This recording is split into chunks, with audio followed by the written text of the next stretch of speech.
Get up, get focused, and get into your passion, because we moeo everywhere we go.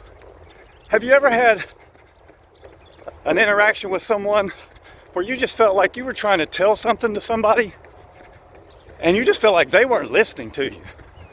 Like they weren't really focused in on what you were saying and you were wasting your time trying to tell them. Or maybe you've had that where somebody's trying to tell you something and you're distracted and all of a sudden they just say, "Are you listening to me?" Well, that's the way I feel. A lot of the times, I feel like God is trying to tell me something and I'm just not listening. I'm focused on something else. And I get this feeling that God's trying to tell me something that's going to be vital for my day, but I just can't focus in on it.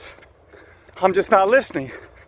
And then I get this feeling that I missed out on something important that's going to make me miss out on an opportunity. So I've developed a practice to try to really listen to what God's trying to say to me, whether it be through something I read or something someone says or just thoughts that enter my mind. Because if you're going to hear what someone's going to say, you've got to take care to really listen to them. So here's what I do. I've developed a 3-step approach. Step 1 is recognize that someone is talking to you. And in this case, God. Recognize that God is trying to tell you something. Number 2, lock it in. Number 3, live it today. So let's talk about step 1. Recognize that God is trying to say something to you. I believe every day God's trying to tell me something to help me reach that potential of my life. But I've got to recognize it when He's trying to tell me something. So think about it. Like I got home from work the other night and I had the TV on and I was looking at something on my phone and I was thinking about something that happened during the day, and one of my kids is trying to tell me something about their day, and all of a sudden I recognize they're trying to tell me something, and I'm splitting my focus on 4 different things. So I turned the volume down, turned my phone off, let that other thought go, and I just listened. But the first thing I had to do was recognize.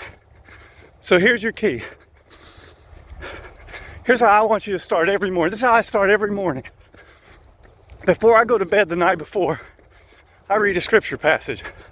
Right before I go to bed, I just read a scripture passage. I go to bed. I let that kind of work on my mind. The last thing I see the night before is scripture. Then I wake up the next morning and I read the same scripture again, thinking it over.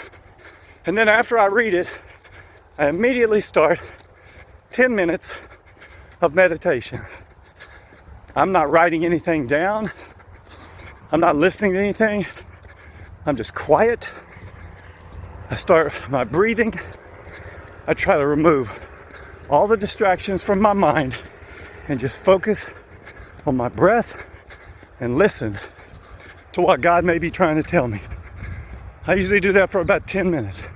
Just being quiet, taking the intent of removing all the distractions for those 10 minutes. And during that time, I am intentionally, with intensity, recognizing what God is trying to tell me for that day. And that's step 1. Recognize that God is trying to tell you something. I believe He is all the time. He's not going to come down and audibly speak to you, most likely, but He might speak to you through a thought, through someone else's words, through something you read, but you will not get it if you're not trying to recognize that He's speaking to you. So that's step 1. recognize that God is speaking to you. Now come back tomorrow and let's talk about how we lock it in and how we live it right now. Opportunities abound everywhere. You're gonna make the most of them. Moyo, everywhere we go.